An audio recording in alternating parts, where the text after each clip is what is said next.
안녕하세요. 동부교회를 섬기고 예수님을 증거하는 형제 조셉진입니다. 지난 한 주간도 주님과 동행하는 한 주간이 되시리라 믿습니다. 오늘 하나님께서 저에게 주신 말씀은 창세기 35장 1절에서 15절 말씀입니다. 말씀의 제목은 일어나 베델로 올라가라 라는 제목으로 하나님의 말씀을 전하겠습니다. 하나님 말씀 봉독하겠습니다. 하나님이 야곱에게 이르시되 일어나 베델로 올라가서 거기 거하며 내가 내 형 에서의 낯을 피하여 도모하던 때에 내게 나타났던 하나님께서 거기서 단을 쌓으라 하신지라. 야곱이 이에 자기 집 사람과 자기와 함께한 모든 자에게 이르되 너희 중에 이방 신상을 버리고 자신을 정결케 하고 의복을 바꾸라. 우리가 일어나 베델로 올라가자. 나의 환난 날에 내게 응답하시며 나의 가는 길에서 나와 함께 하신 하나님께 내가 거기서 단을 쌓으려 하노라 하며 그들이 자기 손에 있는 모든 이방 신상과 자기 귀에 있는 고리를 야곱에게 주는지라. 야곱이 그것을 세겜 근처 상수리 나무 아래에 묻고 그들이 발행하였으나 하나님이 그 사면 고울들로 크게 두려워하게 하신 고로 야곱의 아들들을 추격하는 자가 없었더라. 야곱과 그와 함께한 모든 사람이 가나안 땅 루스 곧 베델에 이르고 그가 거기서 단을 쌓고 그곳을 엘 베델이라 불렀으니 이는 그의 형의 낯을 피할 때에 하나님이 그에게 거기서 나타나셨음이더라. 리브가의 유모 드보라가 죽음에 그를 베델 아래 상수리 나무 밑에 장사하고 그 나무 이름을 알론 박굿이라 불렀더라. 야곱이 밧단 아람에서 돌아오매 하나님이 다시 야곱에게 나타나사 그에게 복을 주시고 그에게 이르시되 내 이름이 야곱이다마는 내 이름을 다시는 야곱이라 부르지 않겠고 이스라엘이 내 이름이 되리라 하시고 그가 그의 이름을 이스라엘이라 부르시고 그에게 이르시되 나는 전능한 하나님이라. 생육하며 번성하라. 국민과 많은 국민이 내게서 나고 왕들이 내 허리에서 나오리라. 내가 아브라함과 이삭에게 준 땅을 내게 주고 내가 내 후손에게도 그 땅을 주리라 하시고 하나님이 그와 말씀하시던 곳에서 그를 떠나 올라가시는지라. 야곱이 하나님의 자기와 말씀하시던 곳에 기둥을 곧 돌기둥을 세우고 그 위에 전제물을 붓고 또 그 위에 기름을 붓고 하나님이 자기와 말씀하시던 곳의 이름을 베델이라 불렀더라. 아멘. 잠시 기도하겠습니다. 걸어가신 아버지 하나님, 은혜를 감사합니다. 우리의 주 되신 예수 그리스도의 이름을 부르는 모든 자에게 하나님 우리 아버지와 주 예수 그리스도로부터 은혜와 평강을 허락하시니 참 감사합니다. 이 시간 하나님의 말씀을 들을 때에 성령님의 도우심으로 오직 하나님의 세미한 음성을 듣게 하옵소서. 부족한 종을 붙들어 주셔서 오직 주님의 말씀을 전하는 도구로 사용하여 주시옵소서. 예수님의 이름으로 기도드리옵나이다. 아멘. 지난 시간에는 야곱은 있어야 할 장소에 있지 않아 큰 비극을 맞게 됩니다. 자신의 딸이 강간을 당하는 디나 사건과 그 일로 그의 아들들에게 손에 피를 묻히는 대살생이 비극이 발생하여 또 한 번 위기를 자초한 후에 35장에서 겨우 베델에 도착합니다. 이처럼 야곱이 계속되는 실수에도 불구하고 하나님은 변함없이 그를 보호하시고 인도하여 마침내 목적지까지 도달하게 하셨다는 매우 중요한 영적인 의미를 지닙니다. 그렇습니다. 비록 성도들이 하늘나라로 가는 여정에서 많은 실수를 하고 그로 인해 많은 위기를 당한다 할지라도 결국 하나님의 주권적인 섭리와 은혜에 의해 반드시 구원받게 될 것을 믿습니다. 지난 시간 우리에게 주시는 하나님의 교훈이 무엇이었습니까? 야곱의 가정의 비극이었습니다. 그것은 불순종이었습니다.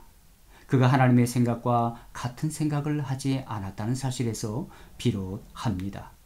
지난 시간 말씀에 불순종한 야곱의 실수로 인해 야곱의 삶을 통하여 하나님의 준엄하신 심판을 보게 됩니다.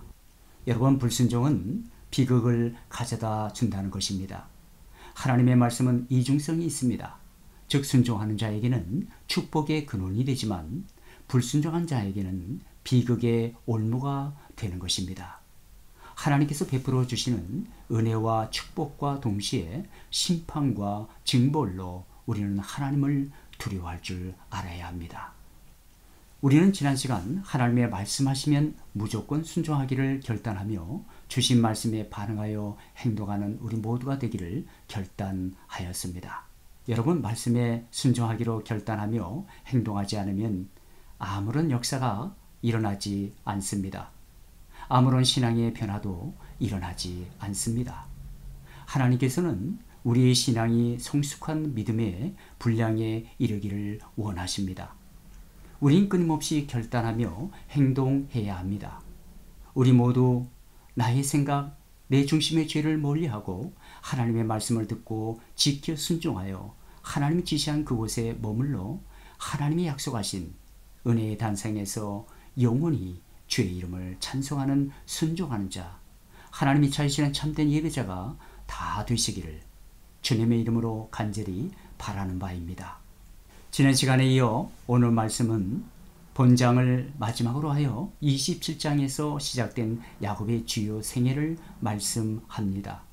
사실상 야곱의 생애는 베델에서 시작해서 베델로 끝난다 하여도 과언이 아닙니다. 즉 야곱이 처음 나그네 생활을 시작할 때 하나님의 축복을 받은 곳이 베델이었는데 그 후 30년간 나그네 생활을 마치고 돌아와 다시금 하나님의 축복을 확인받은 장소도 베델이었던 것이었습니다. 여기서 우리가 주목해야 할 것은 야곱의 모든 나그네 생활에 있어서 하나님이 그와 함께 하시고 인도해 주셨다는 사실인 것입니다. 이와 마찬가지로 하나님께서는 천국을 향해 나그네 길을 가고 있는 성도들을 기억하시고 그들과 세상 끝날까지 동행하시고 인도하여 주실 줄 믿습니다. 오늘 본문에서 야곱에게 이렇게 말씀하십니다. 일어나 베델로 올라가라 라고 명령하십니다. 야곱은 이 말씀에 순종하여 야곱은 우리가 일어나 베델로 올라가자 라고 말을 합니다. 야곱의 말은 무슨 의미를 갖고 있는 것입니까? 3절 말씀 보겠습니다. 우리가 일어나 베델로 올라가자. 나의 환난 날에 내가 내게 응답하시며 나의 가는 길에서 나와 함께 하신 하나님께 내가 거기서 단을 쌓으려 하노라 하매. 이 말의 의미는 환난 가운데에도 야곱의 소원을 성취해 주신 여호와께로 돌아가자는 뜻인 것입니다. 이것은 야곱이 베델에 나타나셨던 여호와를 비로소 기억하고 그 당시 자신이 소원했던 기도를 생각하고 서둘러 베델을 향하여 출발하고자 했습니다. 우리는 하나님의 은혜와 사랑을 경험하면서 헌신의 고백으로 여러 가지 소원과 약속을 하나님께 기도합니다. 때때로 우리가 그러한 내용을 혹시 잊고 있을지라도 하나님께서는 모두 기억하시고 계시며 그것들을 이행할 수 있도록 기회를 주십니다. 이처럼 하나님께서 우리의 소원을 생각나게 하시고 기회를 주실 때에 우리는 즉시 그것을 실천하도록 함으로써 하나님의 뜻과 계획을 이루어 가야 할 줄 믿습니다. 오늘 본문 1절에서는 베델로 올라가라는 하나님의 명령이 주는 의미가 무엇인가를 설명하고 있습니다. 1절 말씀 보겠습니다. 하나님이 야곱에게 이르시되 일어나 베델로 올라가서 거기 거하며 내가 내 형 에서의 낯을 피하여 도망하던 때에 내게 나타나던 하나님께 거기서 단을 쌓아라 하신지라. 하나님께서는 야곱이 베델에서 소원했던 그 내용들을 기억하시고 계심을 나타냅니다. 그러나 야곱은 세겜에서 안일하게 머물면서 베델에 가기를 지체하고 있는 야곱에게 하나님께서는 큰 시련을 주시고 결국 야곱이 세겜을 떠나도록 촉구하셨던 것입니다. 여러분, 편안한 상태에 오래 있을 경우 성도들은 하나님의 은혜와 사랑을 잊고 심지어 하나님께 드린 소원마저 까맣게 잊고 이행하지 않을 때가 많습니다. 그때마다 하나님께서는 우리를 찾아오셔서 옛 기억을 일깨워 주심으로써 바른 길을 인도해 주시는 줄 믿습니다. 옛날에 가난과 고생을 딛고 열심히 노력하여 제상의 지위에 오른 한 사람이 있었습니다. 그는 제상이 되면서부터 날마다 묘한 행동을 하기 시작합니다. 그것은 꼭두 새벽에 일어나 마당에 있던 무거운 기와장을 뒤뜰로 옮겨 쌓아 놓았다가 저녁이면 다시 마당으로 옮겨 놓는 것이었습니다. 우연히 그러한 광경을 보게 된 한 친구가 어이없어 하며 물었습니다. 아니 이게 무슨 낫도깨비 같은 짓인가? 듣자 하니 꼭두 새벽에 기와장을 뒤뜰로 옮겼다가 저녁이면 다시 마당으로 옮겨 쌓았다고 하는데 무슨 까닭인가? 그 말에 제상은 나지막하게 그러나 힘있는 목소리로 이렇게 말을 합니다. 이렇게 힘든 일을 일부러 함으로써 내가 어려웠던 시절을 생생하게 기억하기 위함이라네 라고 말을 하며 이어서 이렇게 말을 합니다. 지금이 편안한 생활에만 빠져 나태해질 정도라면 하물며 한날의 앞날을 걱정하는 정치를 어찌 하겠는가? 파멸이 오는 것은 지식이나 경험이 부족해서 오는 것이 아니라 예전에 어려웠던 경험이나 그때의 마음가짐을 잊어버렸기 때문에 오는 것이라네 라고 말하며 기와장을 계속 옮겨 쌓았습니다. 그렇습니다. 하나님의 은혜를 받은 하나님의 자녀들은 그 첫사랑을 잊지 말라는 것입니다. 성경 말씀 요한계시록 2장 4절에서는 우리에게 이렇게 말씀합니다. 그러나 너를 책망할 것이 있나니 너의 처음 사랑을 버렸느니라. 여러분, 혹시 하나님이 베풀어 주신 첫사랑을 잃어버리지 않았는지요? 야곱은 30년 전에 다시 베델로 돌아오겠다고 서약했습니다. 그런데 야곱이 세겜에 그대로 머물러 있었던 것은 베델이 너무 멀어서 떨어져 있기 때문이 아니라 하나님께 대한 약속을 잊어버렸기 때문인 것입니다. 많은 사람들이 하나님의 뜻을 순종치 않는 것은 그들이 너무 약하기 때문도 아니며 하나님의 계명이 어렵기 때문도 아니고 오직 그들의 마음이 하나님과 멀어져 하나님을 향하고 있지 않기 때문인 것이죠. 하나님의 말씀 마태복음 15장 8절에서 9절에서는 이렇게 말씀합니다. 이 백성이 입술로는 나를 존경하되 마음은 내게서 멀도다. 사람의 계명으로 교훈을 삼아 가르치니 나를 헛되이 경배하는도다 하였느니라 하시고, 야곱은 하나님의 말씀을 듣고 세 가지 신앙의 개혁을 결단합니다. 이 결단이 저와 여러분들의 신앙의 결단이 다 되시기를 주님의 이름으로 간절히 축원하는 바입니다. 2절 말씀 보겠습니다. 야곱이 이에 자기 집 사람과 자기와 함께한 모든 자에게 이르되 너희 중에 이방 신상을 버리고 자신을 정결케 하고 의복을 바꾸라. 첫 번째로는 야곱이 결단하며 시행한 것은 이방 신상을 버리는 것이었습니다. 야곱은 자기의 가족뿐만 아니라 모든 종들에게 이르기까지 이방 신상, 즉 모든 우상을 버리라고 명하였습니다. 이방 신상은 곧 낯선 신상이라는 것입니다. 라헬이 가지고 온 드라빔을 비롯한 여러 이방신들을 섬기는 우상들로서 하나님 이외의 신의 형상을 상징하는 모든 우상을 가르치는 것입니다.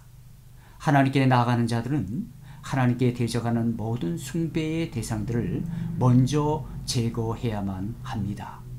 돈이나 명예나 지식 등을 하나님보다 더 사랑한다면 그것은 곧 우상 숭배가 됩니다. 에베소 5장 5절에서는 이런 말씀이 있습니다. 너희도 이것을 정령이 알거니와 음행하는 자나 더러운 자나 탐하는 자 곧 우상 숭배하는 자는 다 그리스도와 하나님 나라에서 기업을 얻지 못하리니. 우리가 탐심을 버림으로써 우리의 마음속에 하나님보다 더 더 사랑하는 것이 없어질 때에 비로소 하나님께서는 우리들의 인격과 생활의 주인이 되어 주셔서 풍성한 삶을 누리게 해 주실 것을 믿습니다. 누가복음 12장 15절에서는 이렇게 말씀합니다. 저에게 이르시되 삼가 모든 탐심을 물리치라.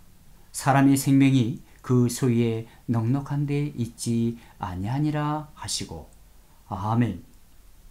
두 번째로는 야곱이 결단하며 시행한 것은 자신을 정결케 하는 것이었습니다. 이방 풍습에 젖어 있었던 모든 사회적 행위와 미신적 행위로 인한 불결 등을 제거하라는 뜻인 것입니다. 베들로 올라가 하나님께 단을 쌓으려는 야곱에게 정결케 하는 의식은 반드시 필요했습니다. 4절 말씀에 야곱은 상수리 나무 아래 이방 신상과 귀걸이 등을 묻었습니다. 이것은 불살라 버리거나 파괴하지 못하고 상수리 나무 아래에 묻어야 할 만큼 상당히 많은 분량인 것을 알 수가 있습니다. 이 사실은 세겜에서 살던 당시 야곱 가정에 우상 숭배가 얼마나 심각하게 번져나가고 있었는가를 잘 나타내주고 있습니다. 이러한 심각한 상황에서 야곱이 결단을 내려 모든 우상을 제거해 버렸듯이 우리들도 하나님과 멀어진 상태에서 파상된 모든 불신앙적인 요소들을 과감하게 제거해 버리도록 해야 합니다. 당시에 가나안 사람들이 착용한 귀걸이는 신상의 모습과 신비스러운 글자가 새겨진 것이었습니다. 가나안 사람들은 이 귀걸이에 마력이 있다고 여겼으며 이것을 미신적인 목적으로 달고 다녔으니 일종의 우상으로 볼 수 있습니다. 이처럼 세겜의 상수리 나무는 특별히 종교적인 유래를 지니고 있습니다. 이곳에 야곱이 우상을 묻어버린 것도 역시 그의 종교적인 변화에서 비롯된 행동이었습니다. 우리들도 하나님의 인도하심을 받아 축복된 생활을 할 때 항상 그의 은혜를 감사하면서 기도의 제단, 찬양의 제단을 쌓아 하나님께 영광을 돌리도록 해야 할 줄 믿습니다. 히브리서 13장 15절 16절에서는 이렇게 말씀합니다. 이러므로 우리가 예수로 말미암아 항상 찬미의 제사를 하나님께 드리자. 이는 그 이름을 증거하는 입술의 열매니라. 오직 선을 행함과 서로 나눠주기를 잊지 말라. 이 같은 제사는 하나님이 기뻐하시느니라. 아멘. 이처럼 하나님께 나아가는 자가 먼저 몸과 마음을 깨끗하게 하는 규례는 후에 모세의 법에서 결례율법으로 규정되어졌습니다. 레위기 15장 13절에서는 이렇게 말씀합니다. 유출병이 있는 자는 그 유출이 깨끗하여지거든 그 몸이 정결하기 위하여 7일을 계산하여 옷을 빨고 흐르는 물에 몸을 씻을 것이요 그리하면 정하리니. 성도들의 삶은 매일의 생활 속에서 구별된 거룩한 삶을 살아야 합니다. 이러한 삶은 먼저 자신을 정결케 하는 회개와 기도 생활로부터 시작됩니다. 구약의 이사야 선지자는 부름을 받을 때에 하나님을 뵙고 난 후에 자기의 추한 죄를 깨닫고 화로다 나여 망하게 되었도다 나는 입술이 부정한 사람이요 입술이 부정한 백성 중에 거하면서 만군의 여호와이신 왕을 배웠음이로다 라고 탄식하며 회개하고 제단 숯불로 정함을 받은 뒤에야 하나님의 말씀을 능력 있게 증거하는 선지자가 되었던 것입니다. 그렇습니다. 내가 회개하지 않고는 다른 사람을 회개시킬 수 없습니다. 회개를 깊이 한 사람의 선포된 하나님의 말씀은 예리한 칼과 같이 다른 사람의 심령을 찔러 쪼갤 수 있는 것입니다. 성 어거스틴도 방탕한 사람이었었지만 하나님 말씀에 접하여 깊이 회개한 뒤에 죄의 욕망이 가끔 일어날 때가 되면 그럴 때마다 팔을 물어뜯으면서 자신의 죄를 회개했다고 합니다. 마틴 루터도 자기의 죄를 깨닫고 졸도까지 하는 심각한 회개를 했다고 합니다. 시편 51편 17절 말씀에 보면은 이렇게 말씀합니다. 하나님의 구하시는 제사는 상한 심령이라 하나님이여 상하고 통회하는 마음을 주께서 멸시치 아니하시리이다 라고 다윗이 밧세바와 동침한 후 나단 선지자의 책망을 듣고 회개의 고백을 한 것입니다. 세 번째로는 야곱이 결단하며 시행한 것은 자신의 의복을 바꾸는 것이었습니다. 이 명령은 후에 하나님이 시내산에서 모세와 그의 백성들에게 옷을 빨고 기다리라고 하신 명령과 유사합니다. 또한 율법시대에 있어서 몸을 씻는 것과 깨끗한 옷을 입는 것은 성도들의 영적인 혁신과 의의를 행하는 것으로 상징되었습니다. 에스겔 36장 25절에서는 이런 말씀이 있습니다. 그리고 내가 너희에게 맑은 물을 뿌려서 너희를 정결케 하게 하며 너희의 온갖 더러움과 너희가 우상들을 섬긴 모든 더러움을 깨끗하게 씻어주며. 여기서 몸을 씻는 것이 회개와 기도의 생활을 의미한다면 의복을 바꾸는 것은 구체적인 삶의 변화를 의미하는 말인 것입니다. 우리는 옛사람은 죽고 새사람의 옷을 입어야 합니다. 구원의 변화는 죄와 단절하여 새사람이 되는 것입니다. 이것이 영원한 구원의 길로 가는 것입니다. 사랑하는 여러분, 진정한 변화란 무엇입니까? 결단과 순종입니다. 깨달았으면 순종하는 것입니다. 그리고 그 순종한 자리에서 약속의 하나님을 만납니다. 사람은 완전하지 않습니다. 실수와 허물의 과거가 있습니다. 하나님을 만난 사람은 과거에서 탈출합니다. 우리에게는 과거가 있습니다. 그곳에서 탈출해야 합니다. 우리에게는 미래가 있습니다. 미래가 있는 사람은 과거에 연연하지 않습니다. 우리는 과거를 묵상하는 것이 아닌 미래를 바라보는 하나님의 사람들인 줄 믿습니다. 한 그리스도인이 된 사람과 신자가 아닌 친구가 함께 대화를 나누고 있었습니다. 그래, 자네 그리스도인이 됐다면서? 그렇다네. 그럼 그리스도인에 대해서 많이 알겠군. 어디 좀 들어보세. 혹시 삼위일체란 말이 무엇인지 알고 있는가? 구체적으로는 그 논리에 대해서 설명을 좀 해줄 수가 있겠는가? 라고 말을 한 것입니다. 그때 그리스도인이 된 친구는 글쎄 삼위일체의 하나님은 한 분 하나님이시지만 세 가지의 인격을 표현하는 것을 알고 믿고 있다네.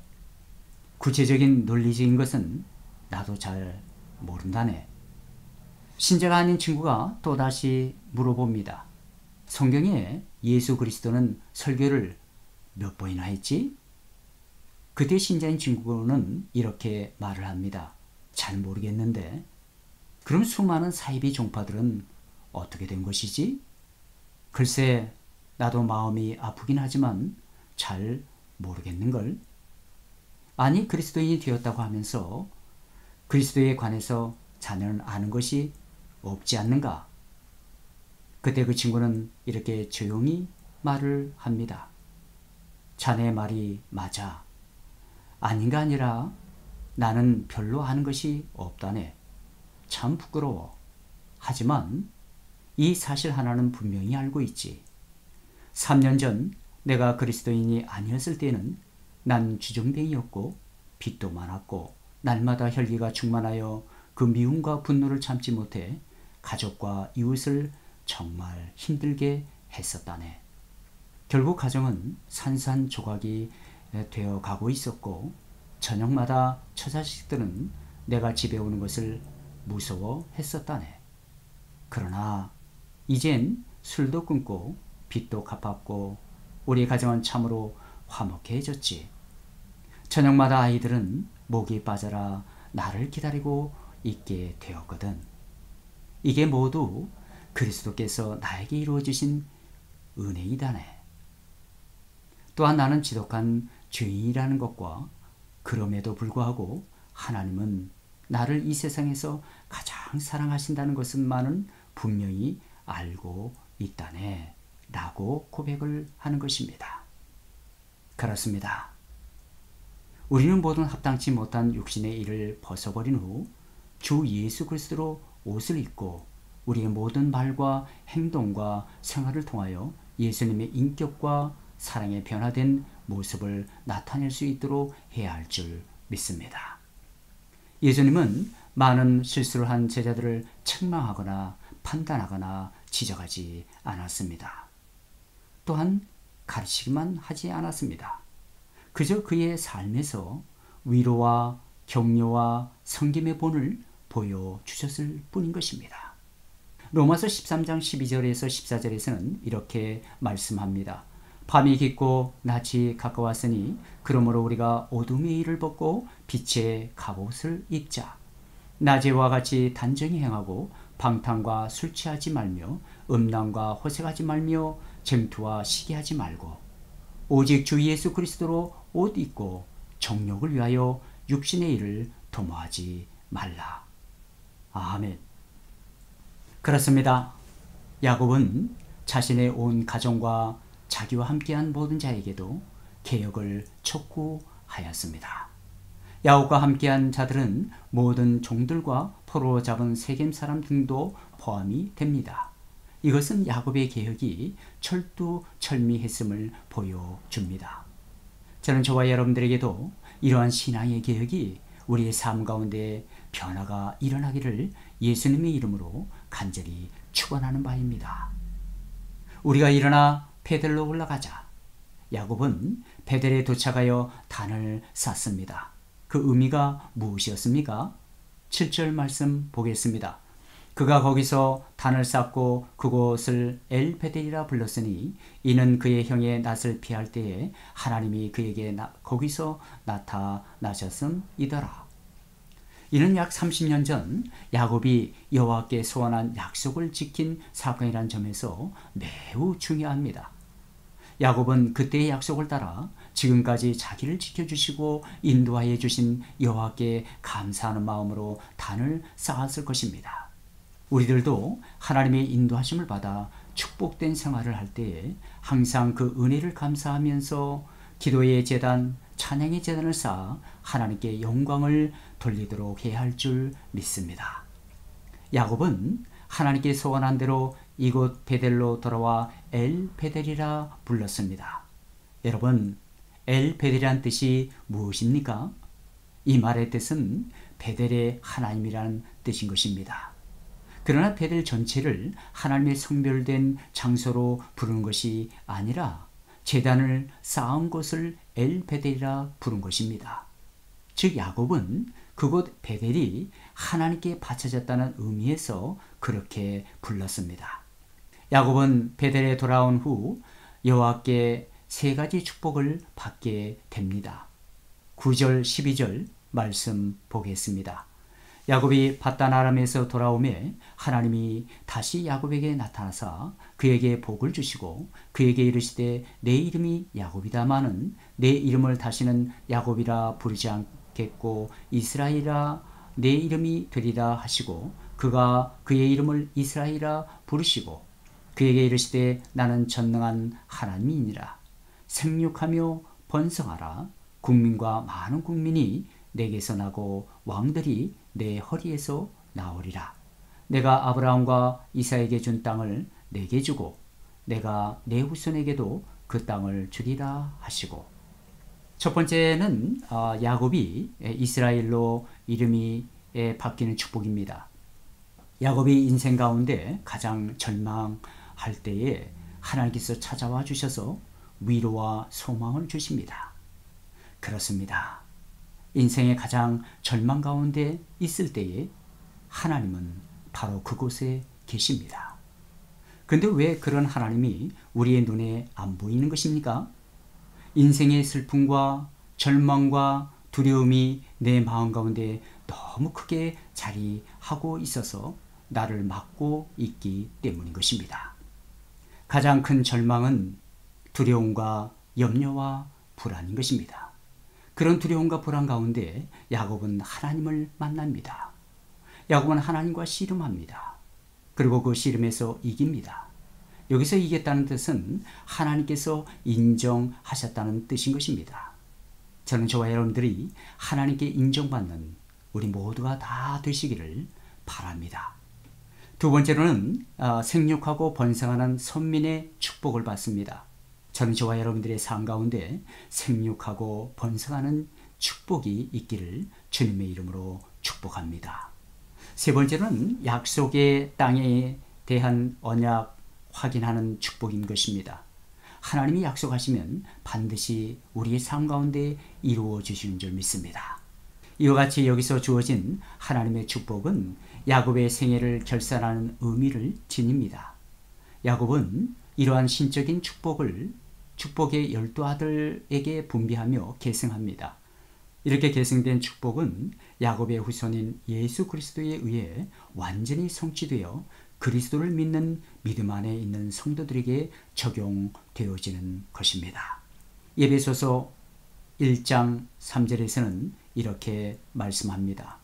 우리 주 예수 그리스도의 아버지이신 하나님을 찬양합시다. 하나님께서는 그리스도 안에서 하늘에 속한 온갖 신령한 복을 우리에게 주셨습니다. 아멘. 하나님을 만나 축복의 말씀을 들은 야곱은 그 장소에 돌기둥을 세우고 전제물과 기름을 부어 하나님께 경배합니다. 14절 말씀 보겠습니다. 야곱이 하나님의 자기와 말씀하시던 곳에 기둥 곧 돌기둥을 세우고 그 위에 전제물을 붓고 또 그 위에 기름을 붓고. 여기서 전제란 무엇을 말하는 것입니까? 포도주를 부어 바치는 제사를 말하며 그 제물은 보통 포도주 약 5홉 정도가 됩니다. 이처럼 야곱이 축복을 받고 제사의 의식을 행한 것은 자기를 축복하신 하나님께 또한 온전히 헌신하겠다는 신앙 고백을 의미하는 것입니다. 오늘날 많은 사람들이 하나님의 축복을 받기에 급급해하면서 자신을 하나님께 드리는 것을 생각하지 않습니다. 그러나 진정한 행복은 하나님께 자기 자신을 드리고 그분의 뜻을 따라 사는 생활에서 얻어진다는 사실을 생각하고 성도들은 하나님의 축복을 받는 동시에 자신을 하나님께 드려야 합니다. 디모데후서 2장 15절에서는 이렇게 말씀합니다. 내가 진리의 말씀을 옳게 분별하여 부끄러울 것이 없는 일꾼으로 인정된 자로 자신을 하나님 앞에 드리기를 힘쓰라. 야곱이 하나님을 만난 곳은 어디였습니까? 15절 말씀 보겠습니다. 하나님이 자기와 말씀하시던 곳의 이름을 베델이라 불렀더라. 야곱은 하나님의 집, 하늘의 문이라는 베델에서 하나님을 만납니다. 끝까지 동행하시는 하나님, 야곱이 베델에서 하나님을 만난 것은 이미 이전에도 있었습니다. 즉 야곱이 에서를 피해 하란으로 가는 길에 여기서 하나님의 특별한 임재를 꿈꾼 후 베델이라는 이름을 붙인 것입니다. 당시 야곱은 이곳에 돌기둥을 세우고 기름을 붓고 하나님께 경배를 드리며 장차 11조를 바칠 것을 서약했습니다. 본절에서도 야곱은 다시 베델로 올라가 과거에 하나님께 경배한 그 자리에 단을 쌓고 전제물을 붓고 또한 기름을 부었습니다. 다시 말씀드리면 하나님께 드리는 예배인 것입니다. 예배는 하나님을 지속적으로 느끼는 것입니다. 예배는 보이는 것이 아닌 믿음으로 하나님께 동행하는 것입니다. 두려움이 아닌 우리의 몸을 산 제물로 드리는 우리가 드리는 영적 예배인 것입니다. 이러한 사실은 야곱이 과거의 신앙을 회복하였음을 보여줍니다. 성도의 삶은 과거에 묶여있는 삶이 아닙니다. 현재를 희망으로, 미래를 소망으로 이어지는 삶. 저는 저와 여러분들이 주님의 은혜로 과거의 신앙이 다 회복되는 축복이 있기를 주님의 이름으로 축원하는 바입니다. 말씀을 맺겠습니다. 하나님은 베델로 올라가라고 말씀하십니다. 하나님을 만나 베델로 올라가라. 축복의 말씀을 들은 야곱은 하나님 말씀에 순종하여 우리가 베델로 올라가자. 신앙의 결단을 통해 베델에 도착하여 그 장소에서 돌기둥을 세우고 전제물과 기름을 부어 하나님께 경배합니다. 베델로 올라가라. 야곱은 하나님의 말씀에 예라며 자신이 거느리는 모든 가족들과 종들에게 우리가 베델로 올라가자라고 신앙의 결단을 재다짐을 합니다.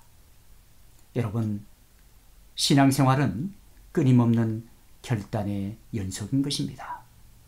오늘 말씀에는 야곱이 계속되는 실수에도 불구하고 하나님은 변함없이 그를 보호하시고 인도하여 마침내 목적지까지 도달하게 하셨다는 매우 중요한 영적인 의미를 지닙니다. 그렇습니다. 비록 성도들이 하늘나라로 가는 여정에서 많은 실수를 하고 그로 인해 많은 위기를 당한다 할지라도 결국 하나님의 주권적인 섭리와 의리에 의해 반드시 구원받게 될 것입니다. 아멘. 우리의 삶은 누구에게나 위기가 있습니다. 그러나 그 위기가 세상의 눈으로 바라볼 때에는 고통이지만 위기를 하나님의 눈으로 바라볼 때는 축복이 됩니다. 위기를 축복을 바꾸시는 하나님, 바로 이분이 저와 여러분들의 하나님이신 줄 믿습니다. 하나님께서는 오늘 저와 여러분들에게 이렇게 도전하십니다. 1절 말씀에 하나님이 야곱에게 이르시되 일어나 베델로 올라가서 거기 거하며 내가 내 형 에서의 낯을 피하여 도망하던 때에 내게 나타났던 하나님께 거기서 단을 쌓아라 하신지라. 혹시 우리 삶 가운데 무거운 무게로 절망과 좌절 가운데 주저앉은 사람이 있습니까? 서로 힘든 관계로 무너진 가슴을 안고 힘들어하는 분이 있습니까? 누군가를 용서하고 싶은데 용서가 되지 않아 힘든 사람이 있습니까? 아직도 여전히 옛 습관이나 생활에 얽매여 있으며 죄 가운데 머물러 있어 말과 행동으로 서로가 서로를 힘들게 하는 사람들이 있습니까?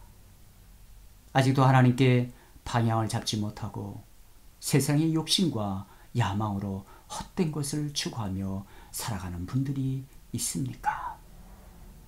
원치 않는 병마로 고통을 당하며 힘들어하며 낙심 가운데 절망 가운데 있는 영혼들이 있습니까? 주님은 이 시간 이렇게 말씀하십니다.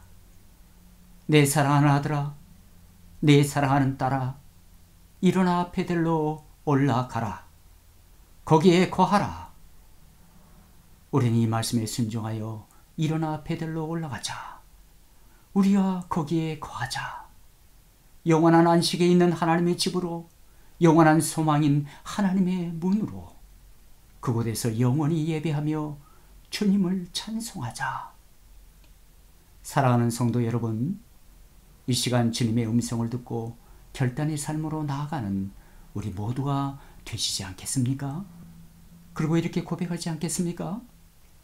베델의 주님, 그곳에서 하늘의 신령한 복을 주시기를 원하시는 주님, 그런 소망의 주님을 끝까지 바라보는 자가 그런 삶이 되기를 원합니다. 주님의 성령의 은혜로 우리를 불쌍히 여겨 주시옵소서. 그럼 우리 모두가 되시기를 주님의 이름으로 간절히 축원합니다. 아멘. 기도하겠습니다. 소망의 주님, 이 시간 우리에게 하나님의 말씀을 듣고 깨닫게 하시니 감사합니다. 갑자기 예상치 못한 야곱의 가정에 불어닥친 고난의 비극으로 낭망하며 넘어져 있는 야곱에게 하나님은 찾아오셔서 야곱의 손을 잡아 일으키시며 이렇게 말씀하시며 위로하십니다. 사랑하는 아들아, 일어나 베델로 올라가라. 일어나 베델로 올라가라. 일어나 우리 함께 베델로 가자라고 말씀하십니다. 영원한 안식에 있는 하나님의 집으로, 영원한 소망인 하나님의 문으로 그곳에서 영원히 예배하며 주님을 찬송하라고 말씀하십니다. 이 시간 주님의 음성을 듣고 결단의 삶으로 나아가는 소망의 주님을 붙들고 끝까지 이기는 자의 삶이 되게 하여 주시옵소서. 그리하여 주의 성소에서 영원히 주의 이름을 찬송하는 진정한 하나님이 기뻐하시는 변화된 참된 예배자가 되게 하여 주시옵소서. 예수님의 이름으로 기도드리옵나이다. 아멘.